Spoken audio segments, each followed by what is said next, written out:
तो हेलो दोस्तों। I hope आपकी एग्ज़ाम अच्छी जा रही होगी। आपने आईकेएस के यूनिट 1 और 2 के वीडियोस अगर नहीं देखे तो पहले वो वीडियोस देख लेना। उसके बाद यूनिट 3 का वीडियो शुरू करना। ठीक है, तो आपका फर्स्ट ईयर का सेकेंड सेम का लास्ट एग्जामिनेशन होने वाला है, जिसमें यूनिट 1 और 2 हमने ऑलरेडी वीडियो में कवर कर लिया है। यूनिट 3 हम कवर करने वाले हैं। और यूनिट 3 देखो, मार्क्स के हिसाब से तो सारे इक्वल है, बट यूनिट 3 आपके लिए बहुत ईजी होने वाला है। क्यों? क्योंकि यहाँ पे न्यूमेरिकल क्वेश्चंस अवेलेबल है। आपको 4 से 5 तरह के क्वेश्चन पूछे जा सकते हैं यहाँ से, जिसमें से कुछ तो आपने ऑलरेडी कर चुके हैं 12th क्लास में। ठीक है, जैसे आपका हो गया कॉमन साइज स्टेटमेंट। ठीक है, पार्ट 2 में आपका था। कंपेरेटिव स्टेटमेंट, ये भी आपका था। ये दो तो आप आराम से कर पाओगे। ठीक है, CAGR AAGR, अब ये वर्ड्स अभी आपको शायद मालूम ना हो अगर आपने नहीं पढ़ा हो तो। इन सम्स को भी हम सॉल्व करेंगे। और एक होता है ट्रेंड एनालिसिस। तो टोटल 5 कैटेगरी के हम सम करने वाले हैं। तो इन 4 से 5 तरह के जो सम है उनको हम समझेंगे, उनको करने का तरीका किस तरीके से होता है। देखो, थियरी पार्ट पे हमको ज़्यादा फोकस नहीं करना है इस पर्टिकुलर चैप्टर में। मुझे जो लगता है कि आपको क्वेश्चन ही आएगा न्यूमेरिकल वाला, अगर और में आएगा तो थियरी आ सकती है। ठीक है, पहले देख लेते हैं क्या दे रखा है हमको। तो इसमें बोल रखा है फाइनेंशियल डेटा को एनालिसिस कैसे करते हैं। तो सबसे फाइनेंशियल स्टेटमेंट का एनालिसिस का पहला तरीका रेशियो एनालिसिस, जो ऑलरेडी आप कर चुके हो। ठीक है, तो कुछ चीज़ें ऑलरेडी आपको यूनिट 2 चैप्टर 2 में ऑलरेडी डिस्कस कर चुकी है, बट बाकी की जो चीज़ें हैं ना वो आपकी थर्ड ईयर बीकॉम में आएगा। फाइनेंशियल मैनेजमेंट जो सब्जेक्ट है ना उसके अंदर पूरा रेशियो एनालिसिस कवर किया हुआ है। दूसरा आता है कंपेरेटिव स्टेटमेंट। तो कंपेरेटिव स्टेटमेंट में क्या होता है, आप 2 साल के 2 ईयर्स के फिगर को क्या करते हो, कंपेयर करते हो और कितना बढ़ा या कितना घटा इसके नंबर्स निकालते हो और साथ साथ में परसेंटेज भी निकालते हो कि भाई सेल्स अगर 100 था, 120 अगर हो गया तो कितना परसेंट बढ़ा, 20%। तो इस तरीके से आप कंपेरेटिव स्टेटमेंट बनाते हो। इसमें हमेशा 2 साल के डेटा दिए रहेंगे। इसको कैसे सोल्व करना है, सिंपल तरीका है। आपको डेटा जो दे रखा है उसको इस तरीके से अरेंज करना है। पर्टिकुलर्स फर्स्ट ईयर, मतलब जैसे 2022 और 2023 का डेटा दे रखा है तो आपको 2022 यहाँ लेना है, 23 यहाँ लेना है। फिर क्या करना है, इन दोनों का डिफरेंस निकालना है।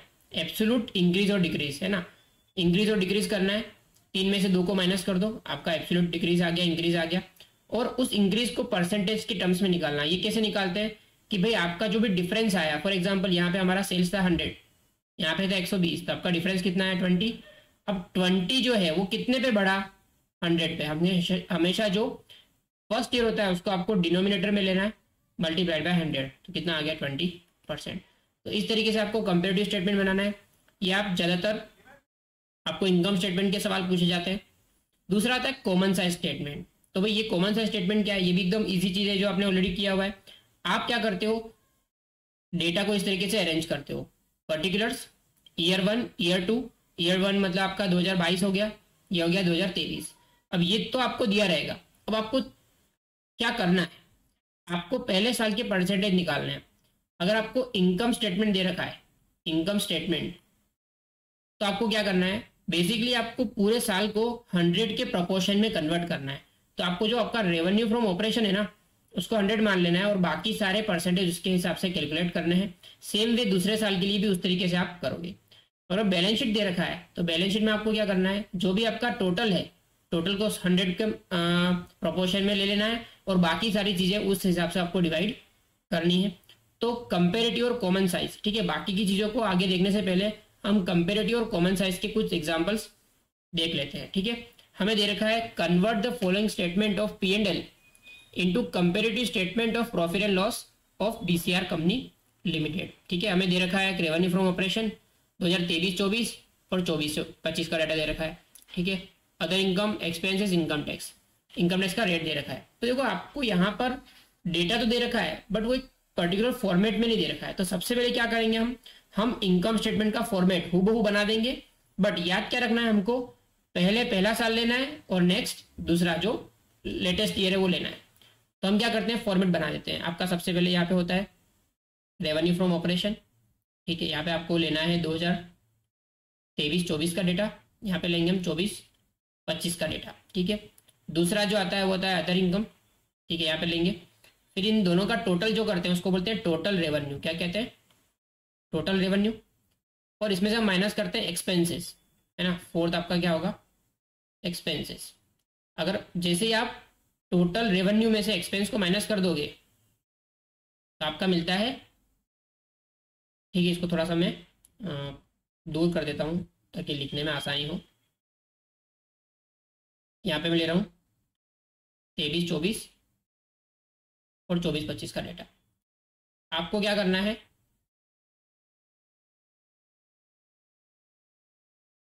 पाई नंबर कैसे निकलेगा, टोटल रेवेन्यू, या फिर इसको कहते क्या है, इसको कहते हैं प्रॉफिट बिफोर टैक्स। क्या बोलते हैं, प्रॉफिट बिफोर टैक्स। कैसे निकलेगा, आपको 3 में से 4 को माइनस करना है, ठीक है। उसके बाद आपको 6 नंबर क्या माइनस करना है, टैक्स। तो आपका लास्ट में जो बचेगा उसको क्या कहेंगे, प्रॉफिट आफ्टर टैक्स। कैसे निकलेगा ये आपके 5 में से 7 को माइनस करना है। तो ये अपने फॉर्मेट अरेंज कर दिया। अब हम क्या करेंगे, हूबहू जो चीज़ें हैं उसको उठा के रख देते हैं। सबसे पहले रेवेन्यू फ्रॉम ऑपरेशन, 23-24 का कितना है, 60 लाख, और 24-25 का है 75 लैक्स। अदर इनकम कितनी है, यहाँ पे 1.5 लाख, यहाँ पे 1,20,000। टोटल आपका हो गया यहाँ पे, ये हो गया 61,50,000, और ये आ गया आपका 76,20,000, ठीक है। उसके बाद आपका एक्सपेंस, यहाँ पे 44 लैक्स, यहाँ पे 50,60,000, तो 44 लाख ले लेते हैं। और यहाँ पे 5060,000। अब यहाँ से जैसे आप माइनस करोगे तो आपका प्रॉफिट बिफोर टैक्स आ जाएगा। माइनस कर देते हम लोग,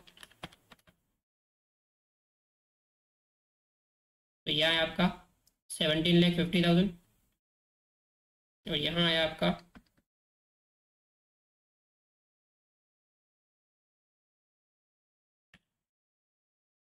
25,60,000, ठीक है। थोड़ा सा छोटा कर देता हूँ मैं मार्कर। तो आपको टैक्स लेना है, तो पहले साल में टैक्स है 35%, दूसरे साल में 40%।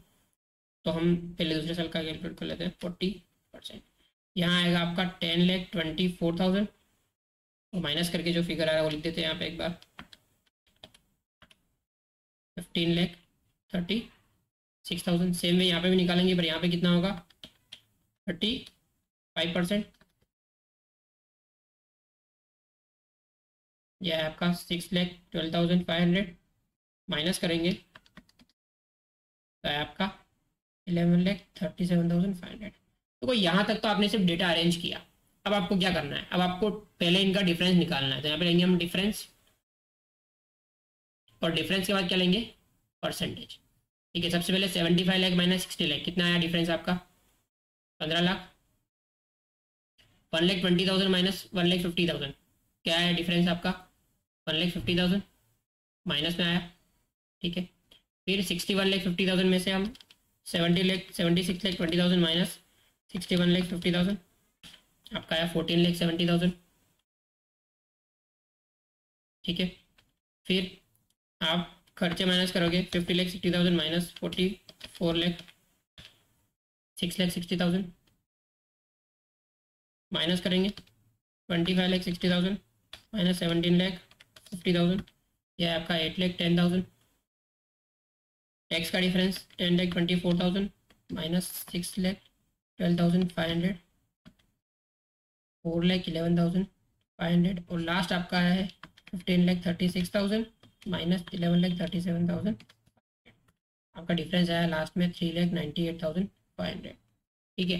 तो इस तरीके से आपने डिफरेंस भी निकाल दिया। अब डिफरेंस का परसेंटेज निकालना है। अब क्या करोगे आप, difference divide by first year into 100, ठीक है।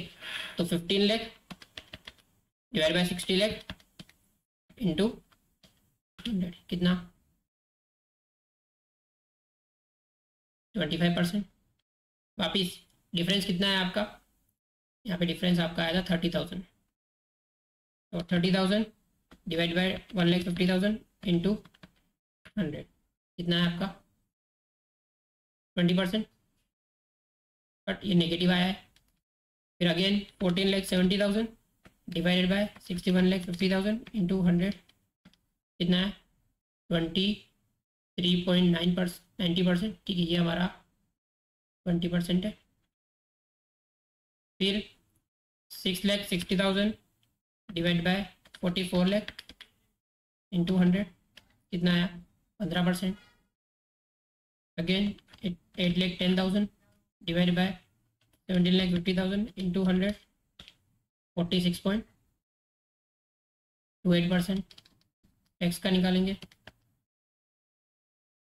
ये तीनों सेम आने वाला है। 12,000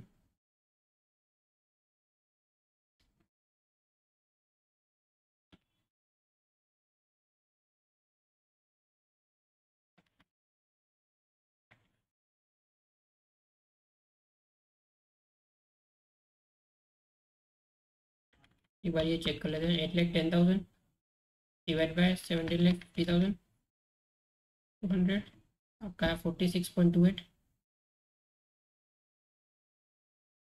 फिर आपका 411,500 डिवाइड बाय 6,12,500 इंटू 100 आपका 67.18%।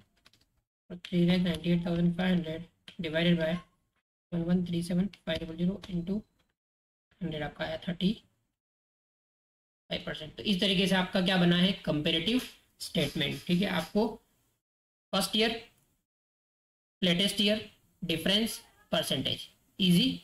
ठीक है, अब ये चीज़ बैलेंस शीट में किस तरीके से सॉल्व करेंगे। ठीक है, तो क्वेश्चन दे रखा है, इसी क्वेश्चन को मैंने अरेंज कर दिया है, क्योंकि यहाँ पे क्या है 23 का साल बाद में दे रखा था, मैंने इसको आगे ला दिया। क्या पूछ रहे हैं, कंपेरेटिव स्टेटमेंट बनाओ। ठीक है, तो हम बना देते हैं।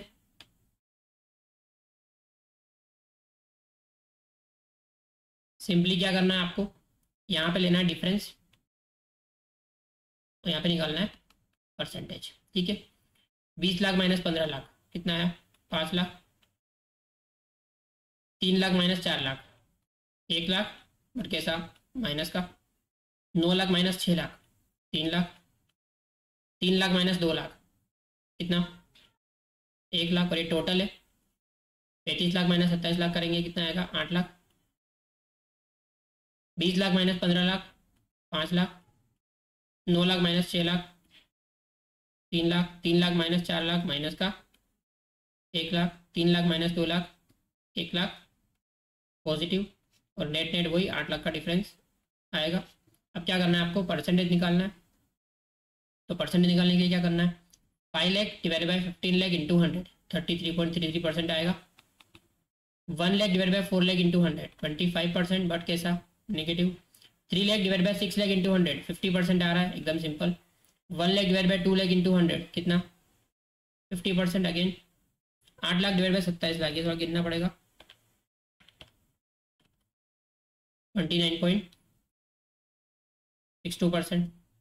सेम में यहाँ करेंगे, 5 lakh divide by 15 lakh into 100 33.33%। 3 lakh divide by 6 lakh into 100 कितना 50%। 1 lakh divide by 4 lakh 25%, but कैसा नेगेटिव। और 1 lakh divide by 2 lakh into 100 कितना 50%। तो इस तरीके से आपका कंपेरेटिव स्टेटमेंट बन गया, एकदम इजी है, कुछ करना नहीं है इसके अंदर। ठीक है, आपको एक इनकम स्टेटमेंट का बता दिया मैंने आपको बैलेंस शीट का बता दिया, शायद कुछ भी दोनों में से पूछ ले। ठीक है, अब आता है कॉमन साइज। ठीक है, कॉमन साइज बहुत ईजी है, तो इसी सब में हम कर लेंगे कॉमन साइज भी। तो कॉमन साइज में करना क्या होता है, आपको 24-25 डेटा अरेंज किया हुआ है। ठीक है, आगे भी चलाने की जरूरत नहीं है, आपको 100 के प्रोपोर्शन में कन्वर्ट कर देना है 24 और 25 के डेटा को। सिंपल, क्या करना है, पहले एक काम करो, आपका जो भी टोटल है ना उसको 100 मान लो, ऊपर भी और नीचे भी 100 मान लिया। ठीक है, अब आपको इसको सॉल्व करना है। कैसे सॉल्व करोगे, एकदम सिंपल है। अगर 41 लाख के सामने 15 लाख है तो 100 के सामने कितना, क्या करना है, क्रॉस मल्टीप्लाई करना है। ठीक है, मैं हल्के पेन से यहाँ पे कर देता हूँ, क्रॉस मल्टीप्लाई करना है। 41,50,000 पे 15 लाख तो 100 पे कितना है ना, क्या करोगे, 15 lakh into 100 divide by 41 lakh 50,000 कितना है 36.14%। ठीक है, अगेन 41,50,000 पे 5 लाख तो 100 पे कितना, क्या करोगे, 5 लाख इंटू 100 डिवाइड बाई 41,50,000 कितना है 12.05%। ठीक है, तो वापिस 6 लाख 41 लाख 50,000 पे 6 लाख तो 100 पे कितना, तो 6 lakh multiplied by 100 divide by 41 lakh 50,000। ठीक है, कितना आया 14.46%। 41,50,000 पे 15,50,000, तो 100 पे कितना? तो 15,50,000 इंटू 100 डिवाइड बाय 41,50,000 कितना आया? 37.35। ठीक है, हो गया। सेम वे बाजू वाले का करते हैं। 32,50,000 पे 12,00,000, तो 100 पे कितना? तो 100 इंटू 12,00,000 डिवाइड बाय 32,50,000। क्या करते हैं? 100 इंटू 12,00,000 डिवाइड बाय 32,50,000, 36.92%। 32,50,000 पे 5,00,000, तो 100 पे कितना? 5,00,000 into 100 divide by 32,00,000, 15.38%। Same way ये भी 5,00,000 है, तो कितना आएगा? 15.38%। 10,50,000 पे कितना होगा? तो 10,50,000 इंटू 100 डिवाइड बाय 32,50,000 कितना है? 32.31। ठीक है, ऊपर का हो गया। अब देखो यहाँ पे तुम्हारे लिए इजी काम क्या होगा पता है? तुमको कुछ चीज़ें रिपीट देंगे।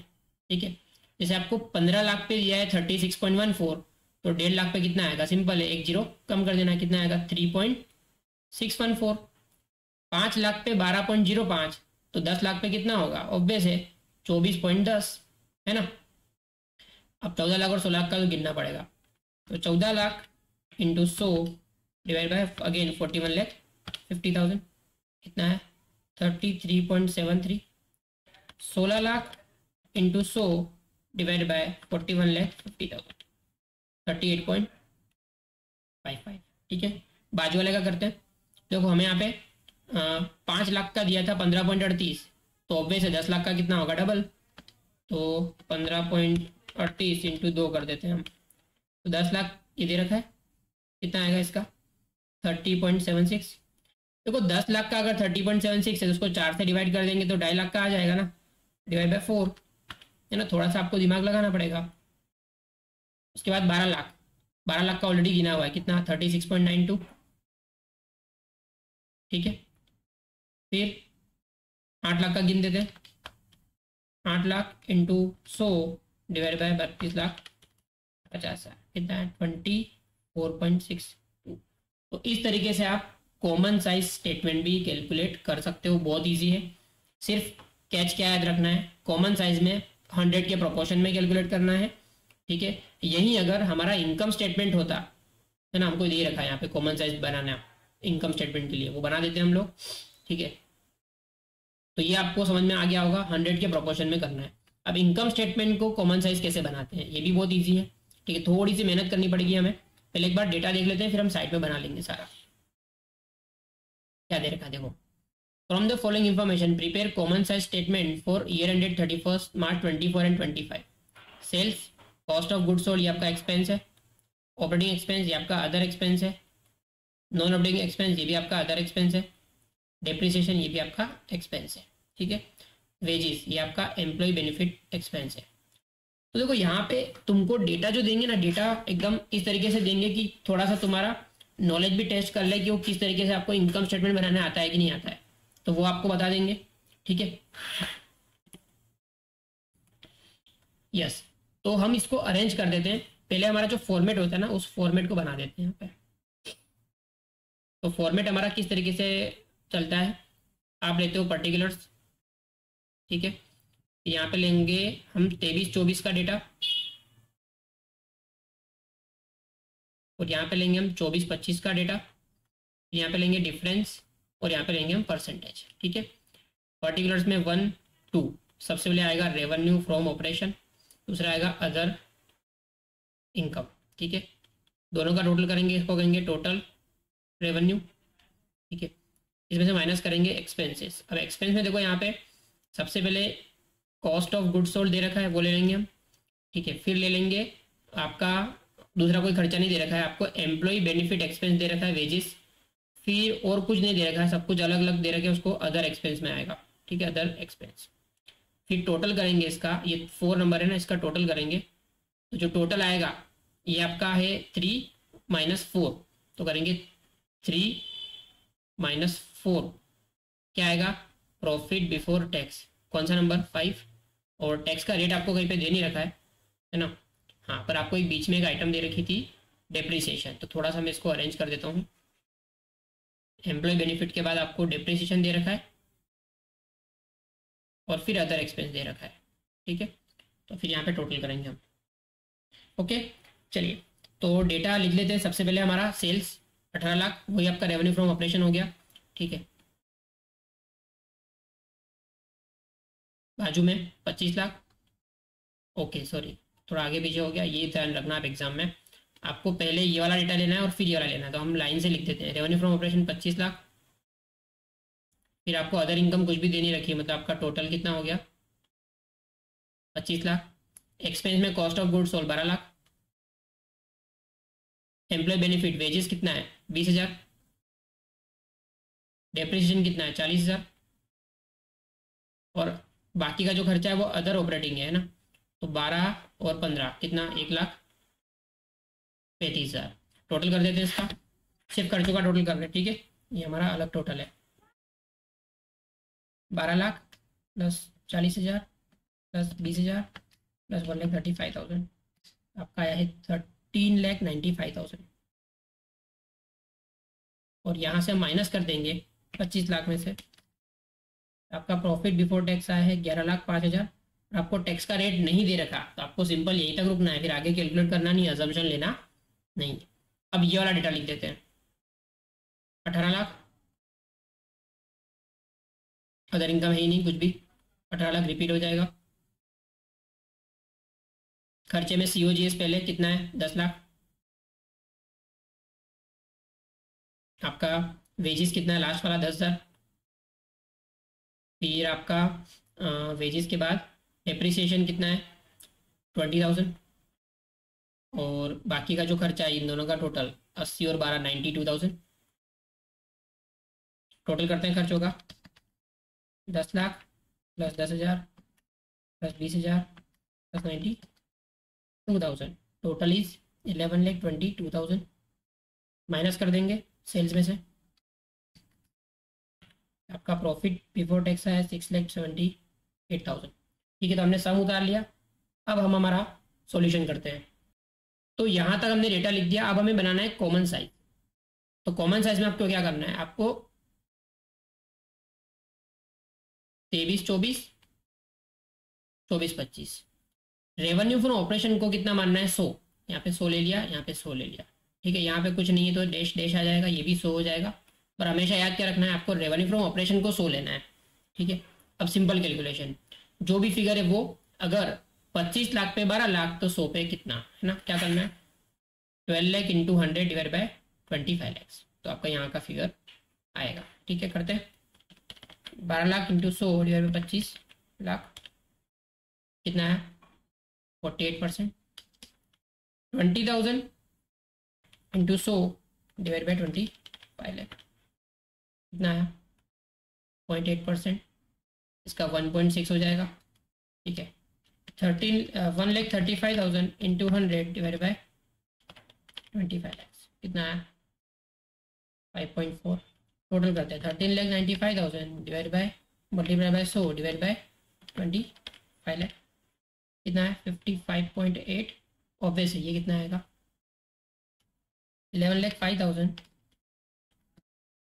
Divide by into 100 divide by 25 44. ठीक है, 100 में से माइनस करोगे तो ये आएगा। सेम वे इसका भी करते कि 18 लाख पे 100 तो 10 लाख पे कितना, तो 10 lakh into 100 divide by 18 lakh कितना है 55.55% या 56। 10,000 इंटू 100 डिवाइड बाई 18 कितना है 0.55%। इसका डबल हो जाएगा 1.10% या 1.11%। फिर 92,000 इंटू 100 डिवाइड बाय 13 लैक्स 5.11%। फिर 11,22,000 इंटू 100 डिवाइड बाय 18 लैक्स कितना है 62.33। और लास्ट में 6,78,000 इंटू 100 डिवाइड बाय 18 लैक्स कितना आया 37.67। ठीक है, तो इस तरीके से आप common size statement income statement का भी बना सकते हो। फिर अब हमने कॉमन साइज और कंपेरेटिव कर लिया, फिर एक आता है ट्रेंड एनालिसिस। इसको समझते हैं क्या चीज़ है ना। ट्रेंड एनालिसिस, यहाँ पे आपको अलग अलग सालों के मल्टीपल ईयर्स के डेटा देंगे, आपको ट्रेंड निकालना है। ट्रेंड मतलब हर साल कितना परसेंटेज बढ़ रहा है ना। 100 से 120 हुआ, फिर 130 हुआ, फिर 140 हुआ, तो हम क्या कहेंगे भाई पहले साल 20% बढ़ा पहले साल से, दूसरे साल 130% हो गया मतलब 30% बढ़ा बेस ईयर से, फिर 40%, मतलब आप बेस ईयर से कितना कितना बढ़ा वो निकालते हो। तो इसका सिंपल फॉर्मूला क्या है, ट्रेंड का परसेंटेज निकालने का क्या है, आपको सबसे पहले एक ईयर को बेस ईयर मानना पड़ेगा, है ना। ये टाइम सीरीज एनालिसिस में आप करते थे। Figure for base year is taken at 100, और फिर आपका फॉर्मूला लगाना है, क्या करना है, trend percentage is equal to present year value divide by base year value into 100। ठीक है, इसी फॉर्मूला के बेस पर हम एक सम देखते हैं फटाफट, बहुत ज़्यादा ध्यान देने की जरूरत नहीं है यहाँ पे, बहुत ईजी है ये चीज़। यहाँ पे आपको दे रखा है 20-21, 21-22, 22-23 और 23-24 का डेटा। ठीक है, तो ऑब्वियस है हमारा बेस ईयर कौन सा हो जाएगा, ये वाला। क्या करना है आपको, हर एक बेस ईयर में इसको 100 से कंपेयर करना है, हर एक को 100 से कंपेयर करना है। ठीक है, मैं आपको एक साल का बता देता हूँ, बाकी का आप इजीली कर पाओगे।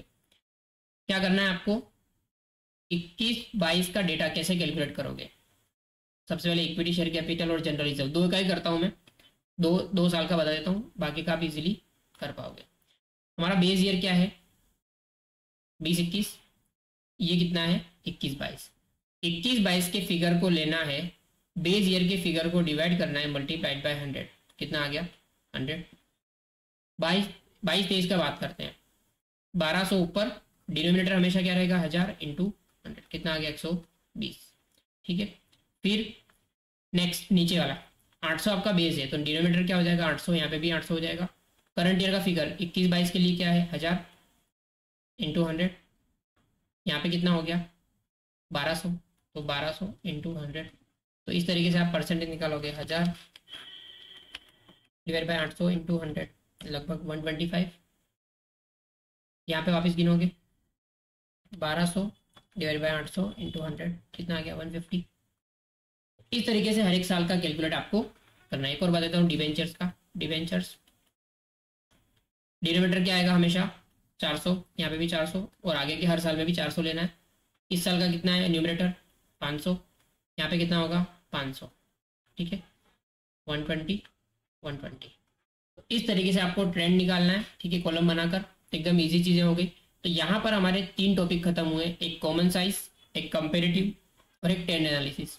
तो आपको हाई चांसेस क्या है कॉमन साइज और कंपेरेटिव के। अब इसके बाद कुछ और टॉपिक आते हैं जिसमें होता है हम ग्रोथ रेट एनालिसिस करते हैं कि भाई कितने परसेंट बढ़ा, है ना। कुछ सालों का डेटा देंगे और आपको पूछेंगे भाई इतने सालों में कितना परसेंट इंक्रीज हुआ। तो यहाँ पे 2 चीज़ें होती है, एक होता है AGR, एक होता है CAGR। ठीक है, अब ये क्या चीज़ है, तो AGR का मतलब होता है एनुअल एवरेज ग्रोथ रेट। इसका सिंपल फॉर्मूला है, फॉर्मूला क्या है, आपका फॉर्मूला लिख लेना कहीं पे काम आएगा। फॉर्मूला में आपको क्या करना है, आपको एंडिंग वैल्यू लेना है EV माइनस बिगिनिंग वैल्यू। ठीक है, डिवाइड बाय बिगिनिंग वैल्यू, ये तो हो गया आपका एक टोटल चीज। उसको आपको डिवाइड करना है, n से और मल्टीप्लाई करना है 100 से। फॉर्मूला सिंपल है, ending value minus beginning value divide by beginning value divide by n into 100, एकदम सिंपल। ठीक है, तो यहाँ पे देखो हम इस चीज को लेकर एक सम सॉल्व करते हैं। आपको ये डेटा दे रखा है, इंफॉर्मेशन ऑफ बाइक सोल्ड। 2011 में आप 2000 बाइक सेल करते थे, 2012 में 5000, 13 में 1000, 14 में 7000, 15 में 6000। अब आपको पूछ रहे हैं कि आपका एनुअल एवरेज ग्रोथ रेट कितना है, एनुअल एवरेज ग्रोथ रेट कितना है। फॉर्मूला बताया था मैंने, आपको लेना है एंडिंग वैल्यू, मतलब लेटेस्ट साल की वैल्यू कितनी है 6000, बिगिनिंग वैल्यू कितनी है 2000, डिवाइड बाय बिगिनिंग वैल्यू, फिर ब्रैकेट लगाना है इस पे, डिवाइड बाय n। अब देखो n सिंपल क्या है, n is equal to total years -1 कितने साल है? 1 2 3 4 5, 5 - 1 कितने हो गए? 4 इंटू 100। तो 6,000 में से 2,000 गए, आपका ग्रोथ कितना हुआ? 4,000। कितना था बेस? 2,000। ठीक है, डिवाइड बाय 4। तो इसको सॉल्व करके 4 से डिवाइड करेंगे और फिर मल्टीप्लाई करेंगे 100 से। तो आपको क्या कहना चाह रहे हैं ये लोग कि भाई आप 2,000 बाइक सेल करते थे, आप 6,000 करने लग गए, मतलब 4,000 की आपकी ग्रोथ हुई। पहले कितनी थी? 2,000। तो 4,000 डिवाइड बाय 2,000, जो भी आंसर आया, ठीक है, कितना आया आपका? 2। उसको डिवाइड करना है 4 से और मल्टीप्लाई करना है 100 से। तो कितना आया आपका आंसर? 50। इसी को हम ऊपर देखेंगे, ये रहा 50%। ठीक है, वही फॉर्मूला लिख रखा है इन लोगों ने। क्या लिख रखा है? Ending value minus beginning value, ना मैं थोड़ा जूम कर देता हूँ इसको। Ending value minus beginning value divide by beginning value into 100 multiply by 1/4, मतलब एन कर रखा है। ये मेरा फॉर्मूला समझ में आ गया आपको? क्या करना है आपको? Ending value minus beginning value divide by beginning value divided by N into 100। ठीक है, तो एक और चीज देख लेते हैं हम लोग, इसका सम देख लेते हैं। यहाँ पे CAGR का दे रखा है, अच्छा दोनों ही दे रखा है। तो देखो एक बार हम AGR का फॉर्मूला समझ गए ना, अब हम CAGR का भी फॉर्मूला समझ लेते हैं। अब ये CAGR क्या है? तो CAGR का फॉर्मूला थोड़ा सा कॉम्प्लिकेटेड है। Compounded annual growth rate. ठीक है, इसका फॉर्मूला एकदम सिंपल है, कैलकुलेशन कठिन है। फॉर्मूला क्या है? आपको लेना है ending value divided by beginning value, ठीक है, raise to 1/n -1। Simple, ending value divide by beginning value raise to 1/n -1। n का मतलब आपको मालूम है कैसे करना है। तो हम CAGR का एक सम देखते हैं, क्या बोल रहे हैं? Assume that an investment beginning value is 1000 grows to 5,000 in 10 years. पहले साल शुरू किया और 10 सालों के बाद, मतलब आपका n कितना है? 10 ईयर्स। 1000 से 5,000 हो जाता है 10 सालों के अंदर, तो आप CAGR निकालो। तो हमारा फॉर्मूला क्या है? एंडिंग वैल्यू कितना है? लेटेस्ट का वैल्यू हमारा 5,000। बिगिनिंग वैल्यू कितना था? 1000। 1/n 1/10 -1। भाई ऐसा पावर आता है तो इसको कैसे सॉल्व करते हैं? पहले 5,000 डिवाइड बाय 1,000 करेंगे तो कितना आएगा? 5। 5 टू द पावर 1/10 -1। भाई 5 की पावर अगर 1/10 है, 5 की पावर अगर 1/10 है तो इसको कैसे सॉल्व करते हैं? तो इसको थोड़ा सा कैलकुलेटर की ट्रिक है। क्या ट्रिक है बता देता हूँ आप लोगों को फटाफट। क्या ट्रिक है? आपको सबसे पहले क्या करना है? सबसे पहले 5 जो है ना, अगर पावर जो है वो 1/10 है ना, तो इसको ऐसे कर सकते हैं हम। ठीक है, आपको -1 करना है। अब इसको कैसे सोल्व करते हैं? How to solve this? इसको सोल्व करने का सिंपल तरीका है। सबसे पहले कैलकुलेटर में आप 5 लिखो और रूट है ना, कितनी बार दबा दो? पुट द वैल्यू, क्या करना है? पुट द वैल्यू, इसको लिख लेना कहीं पे। Put the value in calculator and press √12 times. आपको क्या करना है? 5 को लेना है और 12 बार रूट दबाना है। 1 2 3 4 5 6 7 8 9 10 11 12। ठीक है, मेरे साथ साथ आपको करना है। 12 बार रूट दबा दिया, फर्स्ट ये हो गया। सेकंड आपको कर देना है -1, जो भी फिगर आ रहा है उसमें से -1 कर दो। ठीक है, इक्वल टू कर देना, -1 करके इक्वल टू कर दो। ठीक है, फिर उसको डिवाइड कर दो, किससे? डिवाइड कर दो n से। n कितना है यहाँ पे? 10। तो लिखेंगे third, divide it by n। n मतलब यहाँ पे कितना है? 10। हर बार 10 नहीं होगा, कभी 5 होगा, कभी कुछ होगा। डिवाइड बाय 10, फिर इक्वल टू करना है। ठीक है, उसके बाद क्या करना है? अगेन आपको चौथा स्टेप +1 करना है, +1 करना है, और फिर पांचवा स्टेप इनटू इक्वल टू कितनी बार? 12 बार करना है। ठीक है, इनटू इक्वल टू 12 बार करना है। और लास्ट में आपका -1 और फिर 100 से मल्टीप्लाई करना है। ठीक है, तो ये स्टेप आप फिर से एक बार लिख लो, मैं फिर से समझा रहा हूँ। क्या करना है आपको, इस तरीके की चीज, सबसे पहले हम इसको सॉल्व कर रहे हैं। सबसे पहले हम इसको सॉल्व कर रहे हैं। 5 रूट में दे रखा है 10। पहले 5 ले लो, put the value in calculator and press root 12 times. 5 को रखो, 12 बार दबाओ। -1 करो, इज इक्वल टू दबा दो, डिवाइड करो n से, जो यहाँ पे कितना है 10, प्लस करो 1 से, फिर इंटू इक्वल टू 12 बार। ठीक है, तो मैं कर रहा हूँ यहाँ पे इंटू इक्वल टू 1 2 3 4 5 6 7 8 9 10 11 12। तो ये 12 बार जैसे ही करेंगे तो मेरा आंसर आ रहा है 1.1746। ठीक है, आपका भी यही आ रहा होगा, अगर नहीं आ रहा है तो फिर से रिपीट कर लेना। ठीक है, अभी हमारा इसका आंसर आया है। फिर क्या करेंगे, -1 तो -1, तो आपका CAGR कितना है 0.1746, और इसी पर आप परसेंटेज दिखाना चाहते हैं तो कितना हो जाएगा 17.46%। तो इस तरीके से आपको सॉल्व करना है। तो हमारा आंसर इनका आंसर मैच हो रहा है क्या, हो गया ना मैच, 17.4।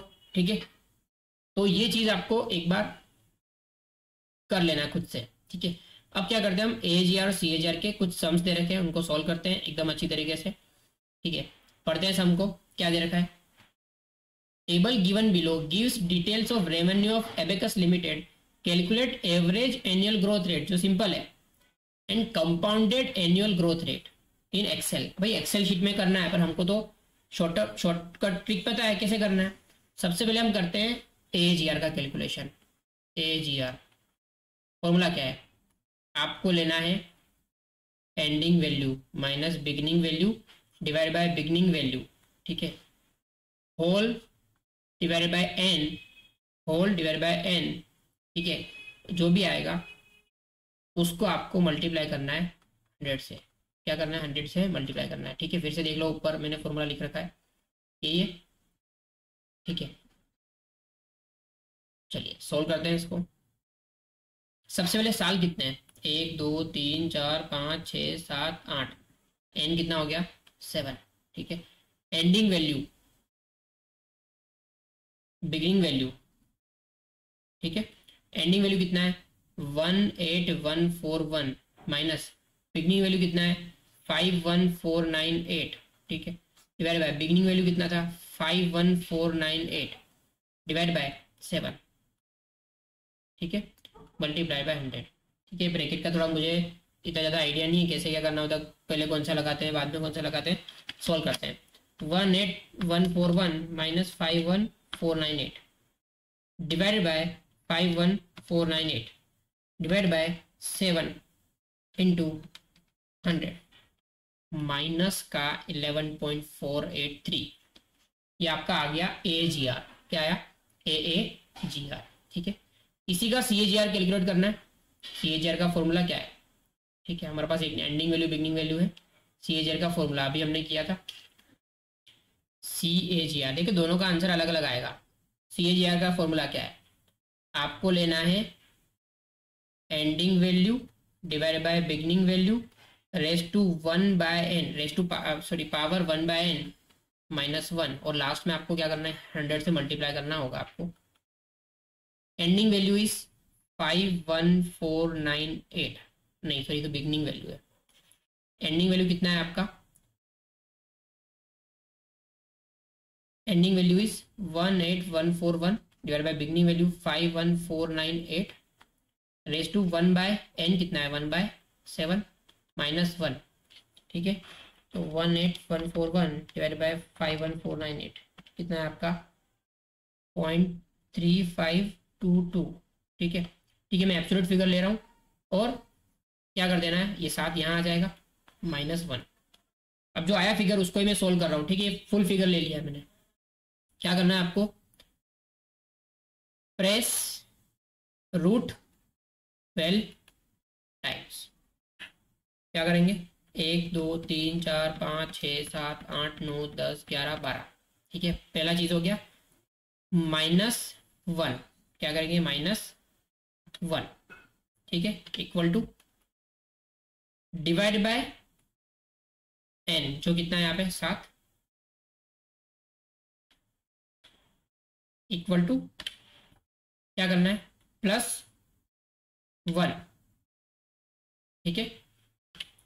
फिर इंटू इक्वल टू 12 बार, इंटू इक्वल टू 2 3 4 5 6 7 8 9 10 11 12, ठीक है। अब जो आंसर आया वो कितना है, 0.8615, -1 करना है, तो -1 इंटू करना है 100 से, तो आया है 13.85%, ठीक है, वो भी माइनस का, ठीक है। तो आपका AGR आया 11.483, ठीक है, इसको हाईलाइट कर देता हूँ मैं आपके लिए। और आपका CAGR आया कितना, 13.85। Hope it is clear, it is very easy, ठीक है। इसी चीज़ को आप सेकेंड चीज़ पे लगाओगे, आपको इजी तरीके से सॉल्व हो जाएगा, ठीक है। यहाँ पे आपका देखो, कंफ्यूज मत होना, पहला बिगिनिंग वैल्यू, आखिरी एंडिंग वैल्यू, कितने साल है, 1 2 3 4 5 6 7 8, एन कितना हो गया, 60, ठीक है। तो CAGR AGR आप कैलकुलेट कर पाओगे।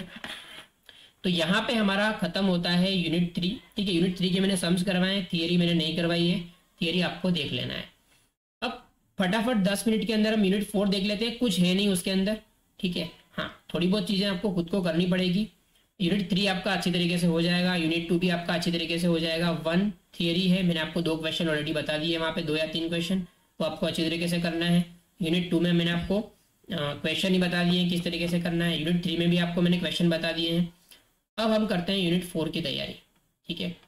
यूनिट 4 है क्या, data visualisation for financial insights. Data visualisation basically यहाँ पे आप प्रेजेंटेशन कैसे करते हो ना,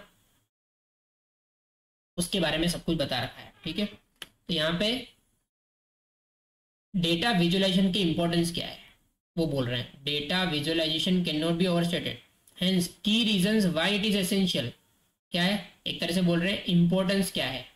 डेटा विजुअलाइजेशन मतलब इसको प्रेजेंट करना अच्छी तरीके से, वो क्यों जरूरी है। पहला, एनहांस अंडरस्टैंडिंग, है ना।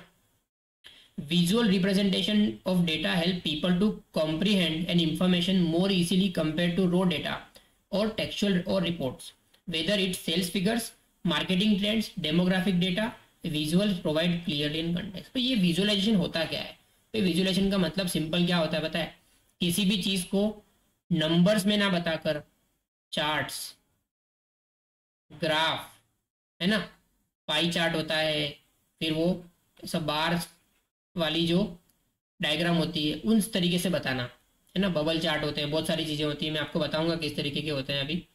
तो पहला, एनहांस अंडरस्टैंडिंग, लोग अच्छी तरीके से उसको समझ पाएंगे। फैसिलिटेट्स डिसीजन मेकिंग, तुरंत आप डिसीजन ले पाओगे, है ना, डिसीजन मेकर को ज़्यादा सोचना नहीं पड़ेगा, वो तो डेटा देखकर पता लगा लेंगे। एक आपको नंबर्स दे रखे हैं, एक आपको ग्राफ दे रखा है, आप ग्राफ देखोगे जल्दी समझ में आएगा, ऑब्वियस चीज़ है। आइडेंटिफाइंग पैटर्न्स, है ना, नंबर देख के आपको सोचना पड़ेगा ये बढ़ रहा है कि घट रहा है, चार्ट दिखेगा तो बढ़ ही रहा है या घट रहा है, क्लियर दिखेगा। इम्प्रूव एनालिसिस, आप एनालिसिस को जल्दी और ज़्यादा अच्छी तरीके से कर पाओगे। इफेक्टिव कम्युनिकेशन, भाई डेटा में कई बार कोई चीज़ ओवरलुक हो जाएगी, पर प्रेजेंट किया है अगर आपने इसको ग्राफ के फॉर्म में या चार्ट के फॉर्म में, तो वो ओवरलुक नहीं होगी, है ना। इफेक्टिवली कम्युनिकेट, जो चीज़ आपको कम्युनिकेट करना है वो आप अच्छी तरीके से कर पाओगे। Strategic planning and goal setting, तो ये 6 चीज़ें यहाँ से ही क्वेश्चन बन सकता है ना। क्या क्वेश्चन बनेगा, इंपोर्टेंस ऑफ डेटा विजुअलाइजेशन, ये क्वेश्चन आपका बन सकता है, ठीक है। फिर बाद में दे रखा है डेटा विजुअलाइजेशन के टूल्स क्या है। आप एक्सेल के अंदर बहुत सारी चीज़ें कर सकते हो, ठीक है, मैं आपको बताऊंगा अभी। टैब्लू करके आता है एक, एक्सेल जैसा ही होता है। पावर BI माइक्रोसॉफ्ट का है। गूगल डेटा स्टूडियो जैसा एक्सेल आता है वैसे ही गूगल के डेटा स्टूडियो भी है, ठीक है। वहाँ पे आप डैशबोर्ड बना सकते हो, बहुत सारी चीज़ें कर सकते हो, है ना। यहाँ पे वही दे रखा है कि आप फीचर्स, कौन सा फीचर कहाँ पे अवेलेबल है, कहाँ पे अवेलेबल नहीं है, वो दे रखा है, ठीक है। इसको मैं ज़्यादा वो नहीं दे रहा हूँ। अब आता है आपके चार्ट के टाइप्स, है ना, आपके चार्ट के टाइप्स। ये होता है लाइन चार्ट, ये होता है बार चार्ट, मालूम है आपको, है ना। कॉलम चार्ट कंपेरेटिव दिखाने के लिए। Area chart. पाई चार्ट क्या होता है, आप मार्केट शेयर दिखाने के लिए 360 से उसको डिवाइड करके बनाते हैं, ठीक है। सरफेस चार्ट, बबल चार्ट, ठीक है। ये आपको एकदम बढ़िया एग्जांपल बताऊंगा अभी मैं किस तरीके से आप ये सारे चार्ट एक जगह देख सकते हो। फेडर चार्ट, स्कैटर चार्ट, स्टॉक की कैंडल होती है ना, कैंडल होती है, बड़ी कैंडल बनी, छोटी कैंडल बनी, कॉम्बिनेशन ऑफ चार्ट्स। तो अलग अलग तरीके के चार्ट होते हैं, आप एक बार उसको देख लेना कौन सा चार्ट कहाँ यूज़ होता है। हाँ शायद पूछ सकते हैं। How to write a chart और ग्राफ, कैसे बनाया जाता है ना। इसमें मैं ज़्यादा आपको दिखा नहीं रहा हूँ, ये आपको आ ही जाएगा। ठीक है, एक बार आपको देख लेना है ना। और क्या दे रखा है यहाँ पे, भाई एक्सरसाइज दे रखी है कि किस तरीके से चार्ट बनाना है। तो देखो अब यहाँ पे इस चैप्टर में से क्या पूछेंगे कुछ मालूम नहीं पड़ रहा है। हाँ ये आपका शायद बोल सकते हैं, आपको डेटा देंगे और बोलेंगे कि बार डायग्राम बनाओ। कि कैसे बनाना बार डायग्राम, आपको स्केल लेना है यहाँ पे, है ना। यहाँ पे ले लेना मंथ, यहाँ पे लेना रेवेन्यू, और इस तरीके से आपको बनाना है। ये तो आपको बनाना आता है, ठीक है। अब टारगेट वाला है तो आपको दो बनाना है बाजू बाजू में, ये टारगेट हो गया और ये एक्चुअल हो गया, ये टारगेट हो गया और ये एक्चुअल हो गया, ठीक है। फिर ये मार्केट शेयर वाला है पाई चार्ट, ठीक है। इसका सॉल्यूशन भी दे रखा है इन लोगों ने, ठीक है। इसको क्या करना है, आपको सबसे पहले 360 के प्रोपोर्शन में ले लेना है ना, क्रॉस मल्टीप्लाई करके, ये आपको आता ही होगा, है ना। जिसका ज़्यादा होगा शेयर उतना होगा। जैसे इसका हम देख लेते हैं फटाफट। तो 360 के प्रोपोर्शन में पहले डिवाइड करेंगे, या परसेंटेज के प्रोपोर्शन में भी कर सकते हैं, पर 360 से करते हैं तो ईजी रहेगा, क्योंकि आप वो लेके जाते हो ना, आपका चंदा बोलते हैं जिसको, डी, वो डी से आप इजीली कर पाओगे इसको। तो करते हैं 6 lakhs into 360 divide by 51 lakh, कितना आ रहा है 42.35, है ना। 15 लाख को करते हैं, 15 lakh divide by 51 lakh into 360, कितना है आपका 105.88, ये भी 105.88 आ जाएगा। 8 lakh divide by 51 lakh into 100,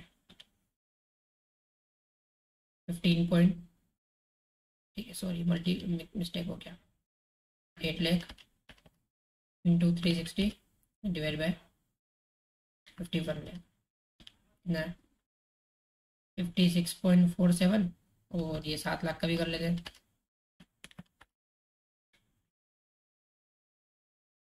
कितना है 49.41, ठीक है। तो ये डिग्री जो है उसके हिसाब से आप इसको इजीली कैलकुलेट कर पाओगे। जैसे 105 है, देखो एग्जैक्ट एग्जैक्ट इसका हाफ करोगे तो कितना होता है 180, 180 से कम, तो ये आपका हो गया 105। अगेन आप 105 इसको ले लोगे, ठीक है। फिर आपका 50 50 इस तरीके से आपका तीनों बन जाएगा, और आप इसका नाम लिख सकते हो, ये आपका पाई चार्ट बन गया, है ना। ठीक है, लाइन चार्ट बोल रहे हैं, लाइन चार्ट कैसा बनता है, इस तरीके से बनता है। पहला यहाँ आया, फिर यहाँ आया, फिर यहाँ आया, फिर यहाँ आया, फिर यहाँ आया। तो यहाँ से आपको जोड़ देना है, आपने सब चीज़ें की हुई ऑलरेडी, है ना। फिर मल्टीपल लाइन ग्राफ, जैसे बार चार्ट आपका इलस्ट्रेशन का एग्जाम्पल दे रखा है, इस तरीके से बनेगा। ये आपका पाई चार्ट मैंने आपको ऑलरेडी बताया वैसा, है ना। तो इस तरीके से आप कर सकते हो, ठीक है। अब थोड़ी सी और चीज़ें दे रखी है आपको, डैशबोर्ड कैसे बनाते हैं ये वगैरह वगैरह दे रखा है। तो भाई ये चीज़ें प्रैक्टिकल ज़्यादा है ना। यहाँ पे एप्लीकेशन ऑफ डैशबोर्ड दे रखा है, ये आप एक बार देख लेना, ठीक है। मुझे तो कोई सेंस नहीं बनता ये चीज़ें आपको पूछने का, किस तरीके से एग्जाम में पूछेंगे। हाँ थियरी क्वेश्चन यहाँ से एक्सपेक्टेड है। एक टूल्स ऑफ डैशबोर्ड, ये आपको पूछ सकते हैं, थोड़ा सा पढ़ के जाना। एप्लीकेशन, और मैं आगे ऑलरेडी आपको बता चुका हूँ क्या, चार्ट तो आपको बनाना आना ही चाहिए। हाँ एक यहाँ से ये क्वेश्चन पूछ सकते हैं, लाइन चार्ट बार चार्ट के यूजेस, ठीक है। और एक ये क्वेश्चन, डेटा विजुअलाइजेशन जो है ना उसकी इंपॉर्टेंस क्या है, ठीक है। ये मुझे सबसे ज़्यादा चांसेस लग रहा है इसका पूछने का, ठीक है। तो यहाँ पे अपना ये चीज़ हो गई। अब आपको क्या करता हूँ मैं, थोड़ा सा चार्ट कितने तरीके के होते हैं वो बता देता हूँ फटाफट, ठीक है। तो मैं इंटरनेट पे जा रहा हूँ डायरेक्टली, एक वेबसाइट है जो हमारी सरकार ने बनाई थी कोविड के दौरान। तो वो आप देखोगे ना तो वहाँ पे सारे तरीके के डेटा विजुअलाइजेशन किस तरीके से आपको दिया जाता है वो आप देख पाओगे, है ना। देखो यहाँ पे हम ये देख रहे हैं डेटा किस तरीके से प्रेजेंट करते हैं, चार्ट के फॉर्म में, ग्राफिकल के फॉर्म में, है ना। तो मैं यहाँ पे, ये है हमारा डैशबोर्ड, ठीक है। अब डैशबोर्ड पे जैसे जाएंगे तो यहाँ पे आपको बताया गया है किस तरीके से डेटा आपका बन रहा है, और उसका प्रेजेंटेशन का जो तरीका ना बहुत माइंड ब्लोइंग है ना। देखो यहाँ पे सबसे पहले तो आपको समरी दे रखा है कि भाई आज कितने रजिस्ट्रेशन हुए, कितने वैक्सीनेशन हुए, पार्शियली वैक्सीनेटेड कितने हुए, है ना। फिर नीचे आएंगे, ये आपका लाइन चार्ट है ना, लाइन चार्ट दिख रहा है, आपका पाई चार्ट आ गया, ठीक है। ये आपका दूसरा एक चार्ट आ गया अच्छी तरीके का।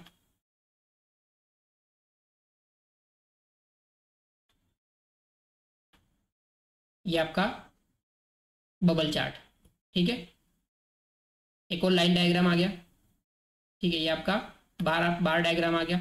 तो आप बोलो कौन सा इसके अंदर नहीं है। ये रिंग चार्ट भी आ गया आपका। मतलब आपके जितने भी चार्ट्स हो सकते हैं वो सब इन लोगों ने यहाँ पे दे रखे हैं, बराबर। तो काफ़ी अच्छी तरीके से वेबसाइट बनाई है। तो देखो यहाँ पे देखो आपको पता लग रहा है कि भाई यूपी में सबसे ज़्यादा वैक्सीनेशन हुआ है ना। फिर महाराष्ट्र में भी हुआ है, मध्य प्रदेश में भी हुआ है। सबसे कम कहाँ हुआ है? देखो गोवा में कम हुआ है क्योंकि पॉपुलेशन कम है वहाँ पे, है ना। देखो यहाँ पे हिमाचल प्रदेश में कम हुआ है। तो ये इस तरीके से आप अलग अलग चार्ट से क्या कर सकते हो, प्रेजेंटेशन कर सकते हो। देखो यहाँ पे एकदम इजीली लक्षद्वीप में क्या बोल रहे हैं भाई, फर्स्ट डोज वाले कितने हैं? आधे से ज़्यादा लोग हैं। सेकेंड डोज वाले आधे से कम है। महाराष्ट्र में दोनों डोज वाले इक्वल है, ठीक है। इस तरीके से आपको यहाँ पे प्रेजेंटेशन कर रखा है डेटा का। देखो पाई चार्ट, मेल कितने हैं, फीमेल कितने हैं, आराम से आप देख के पता लगा सकते हो, है ना। उसमें फिर यहाँ पे कोवैक्सीन कोविशील्ड वाले, भाई कोविशील्ड कौन सा कलर है? ब्लू कलर है। तो भाई कोविशील्ड जो है वो सबसे ज़्यादा यूज हुई है, ठीक है। तो इस तरीके से ये देखो लाइन डायग्राम, कब कितना ज़्यादा वैक्सीनेशन हुआ, है ना, वो पूरा दे रखा है। ये लास्ट 30 डेज का आप देखोगे तो इस तरीके से आपको दे रखा है भाई कब 29 मई को बहुत ज़्यादा हुआ। बाय एज के हिसाब से भी दे रखा है। मतलब आप बोलो सारे के सारे तरीके के यहाँ पे चार्ट इन लोगों ने दे रखे हैं, बराबर। तो इस तरीके से आप डेटा प्रेजेंटेशन जो करते हो ना बहुत काम आता है। तो प्रैक्टिकली बहुत ज़्यादा इंपॉर्टेंट चैप्टर है। तो यूनिट 3 और 4 हमने इस तरीके से किया। आपको सम पे फोकस करना है। एक बार और सारे सम देख लेना फटाफट अच्छी तरीके से, एग्जाम में वही आएगा, ठीक है। All the best for your exams. हाँ, और जिन लोगों ने हमारा चैनल सब्सक्राइब नहीं किया सब्सक्राइब कर देना। ये मेरा मोबाइल नंबर है। आप अगर व्हाट्सएप के ग्रुप में ऐड नहीं हो तो आप मुझे व्हाट्सएप कर सकते हो। व्हाट्सएप की जो ग्रुप की लिंक है वो मैं डिस्क्रिप्शन में दे दूंगा, ठीक है। वहाँ पे जाके आप ज्वाइन कर सकते हो। अदरवाइज आप मुझे मैसेज कर देना, कॉल मत करना, मैसेज करना, मैं आपको ऐड कर दूंगा। आप मुझे हाई लिख के भेजोगे कि मुझे add me in first years group. यही फर्स्ट ईयर का ग्रुप हम सेकेंड ईयर में भी कंटिन्यू करेंगे। और आप देखोगे हमारे चैनल पे काफ़ी सारे वीडियोस अवेलेबल है ऑलरेडी SY BCom के, तो आप देख सकते हो। और भी नए नए वीडियोस हम लाते रहेंगे, ठीक है। चलिए, ऑल द बेस्ट, अच्छी तरीके से पेपर देना।